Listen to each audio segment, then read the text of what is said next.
मेघनाथ इतना मायावी और इतने सारे वरदान प्राप्त होने के बावजूद भी लक्ष्मण ने मेघनाथ को कैसे मार दिया।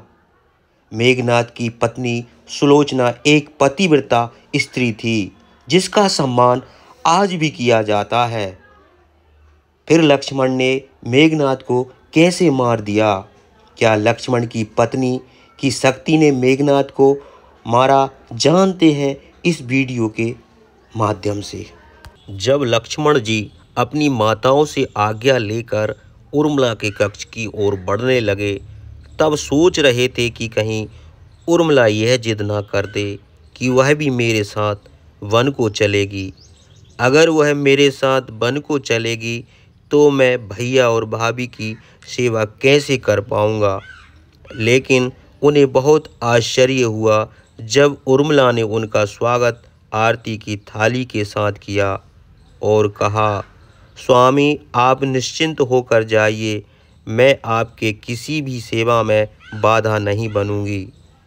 लक्ष्मण जी बहुत खुश हुए और उन्होंने उर्मिला से कहा, ठीक है, मैं वहाँ भैया और भाभी की सेवा करूँगा और तुम यहाँ माता कौशल्या की सेवा करना और बहू के रूप में अपनी सारी जिम्मेदारियाँ अच्छे से निभाना।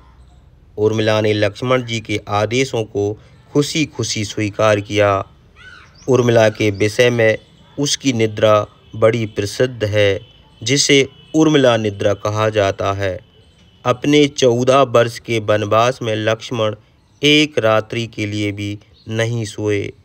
जब निद्रा देवी ने उनकी आँखों में प्रवेश किया तो उन्होंने निद्रा को अपने बाणों से भेद दिया।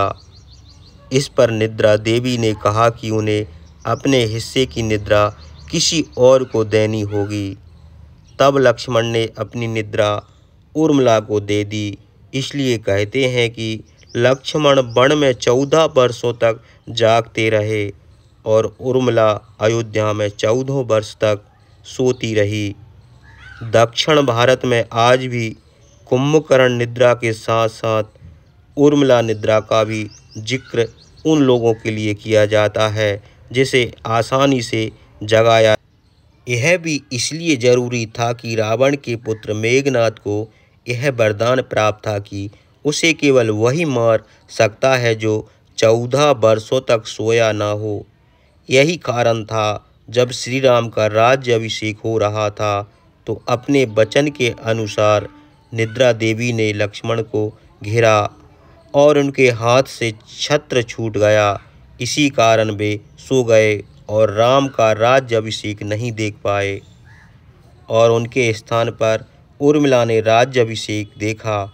एक तरह से कहा जाए तो मेघनाथ के वध में उर्मिला का भी उतना ही योगदान है जितना कि लक्ष्मण का।